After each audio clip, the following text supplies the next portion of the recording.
న్యాయవాది ఖాదర్ హుసేన్ ఇంటిపై దాడి చేసిన కేసులో నలుగురు నిందితులను రూరల్ పోలీసులు అరెస్ట్ చేశారు. కేసు వివరాలను రూరల్ ఎస్ఐ కె ఆనంద్ వెల్లడించారు.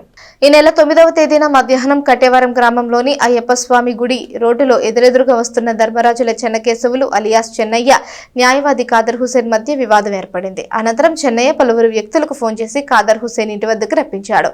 దాదాపు 50 మంది వచ్చి అందరూ ఇంట్లోకి వెళ్లి అక్కడి వస్తువులను, తలుపులను, కిటికీలను ధ్వంసం చేసినట్లు ఎస్ఐ వివరించారు. న్యాయవాది ఫిర్యాదుపై అదే రోజు సాయంత్రం చెన్నయ్య, సొంటి అంకమరావు, సొంటి సాయికుమార్, మదిర కోటేశ్వరరావును అరెస్ట్ చేసినట్లు వివరించారు. ఈ కేసులో ఇప్పటికీ 17 మంది నిందితులను గుర్తించామని తెలిపారు. ప్రజలు శాంతి భద్రతలకు విఘాతం కలిగించే చర్యలకు పాల్పడకుండా, ఏవైనా వివాదాలు ఏర్పడినప్పుడు చట్టాన్ని చేతుల్లోకి తీసుకోకుండా పోలీసులను ఆశ్రయించాలని సూచించారు.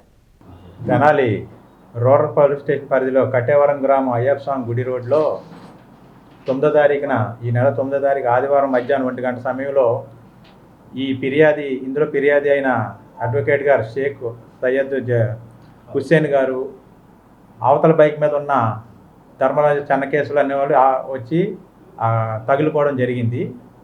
ఆ డిస్ప్యూట్ అక్కడ బైక్లో ఆపోజిట్లో వచ్చి తగులుకున్న క్రమంలో చిన్న డిస్ప్యూట్ అయింది. ఆయన ఇంటికి వెళ్ళిపోయాడు జిలానీ హుస్సేన్ గారు.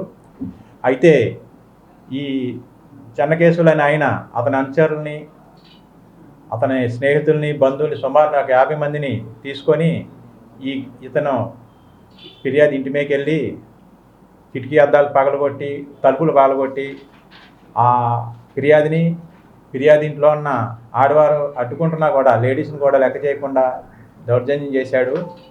వాళ్ళందరూ భయంతో ఒక రూమ్లోకి వెళ్ళి తలుపు వేసుకుంటే పెట్రోల్ పోసి తగలబెడదాం, పెట్రోల్ తీసుకురండి రా అనడం, బయటకు వచ్చే వరకు వెయిట్ చేద్దాం, టెంట్ వేసుకొని కూర్చొని బయటకు వస్తే కాళ్ళు చేతులు నరుకుతానని ఈ అనుచరులతో అక్కడ ఒక విధ్వంసం సృష్టించాడు.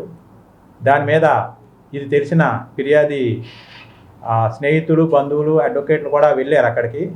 పోలీసు వారు కూడా చేరుకునే క్రమంలో అతను అక్కడి నుంచి వెళ్ళిపోయాడు.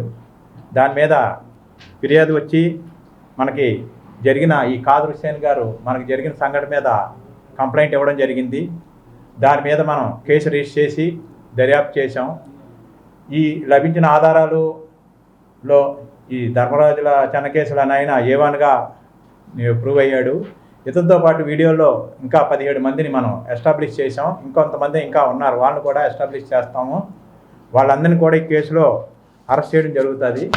నిన్న సాయంత్రం 5 గంటలకి ఈ చెన్నకేశవుల్ని అతనితో పాటు అంకమరావు, సాయికుమార్, కోటేశ్వరరావులను అదుపులో తీసుకొని వాళ్ళని ఈరోజు న్యాయస్థానం ముందు రిమాండ్ నిమిత్తం ప్రొడ్యూస్ చేస్తున్నాం. ప్రయాణించే దారిలో చిన్న తగాదాన్ని అలసిగా తీసుకొని దౌర్జన్యం చేయడం అనేది నేరం. చట్టాన్ని చేతిలో తీసుకొని ప్రవర్తించడం అనేది కూడా నేరం. దాని మీద ఈ కేసు రిజిస్టర్ చేసాం. వీళ్ళని ఈ రిమాండ్ అయిన తర్వాత తీసుకొచ్చి బైండ్ ఓవర్ చేయడం, ఎగైనెస్ట్ లా పోయిన వాళ్ళ మీద బైండ్ ఓవర్ చేస్తాం, షీట్లు కూడా ఓపెన్ చేస్తాం. తెనాలిలో ఇటువంటి ఇన్సిడెంట్లు కూడా ఎవరు పాల్పడకూడదు. ఎవరైనా ఏదైనా నేరం జరిగినప్పుడు పోలీసు వారికి చెప్పాలి, లేదా పెద్ద మనుషులో చేయాలి. కానీ ఫిర్యాదు ఇంటి మీదకి పోయి దౌర్జన్యం చేయడం అనేది అమానుషం. దీన్ని మేము ఈరోజు రిమైండ్ చేయడంతో ప్రెస్ మీట్ కూడా పెట్టడం జరిగింది. మొత్తం ఇప్పటికీ వీడియో ఫుటేజ్ ద్వారా 17 మందిని, ఐతానగర్ చెందిన ఒక 5గురిని, ఈ చెన్నకేశవులు అనుచరులు సోమసుందరపాలెం చెందిన 10 మందిని, మొత్తం ఒక 17 మందిని ఎస్టాబ్లిష్ చేసాం. ఇంకా సీసీ ఫుటేజ్లు పరిశీలించి ఆ రోజు సీన్లో ఈ తలుపులు పగలగొట్టి, కిటికీలు పగలగొట్టి, ఆ ఇంట్లో చొరబడి అనుచితంగా ప్రవర్తించిన అందరి మీద కూడా గట్టిగా యాక్షన్ తీసుకుంటామని చెప్తున్నాం.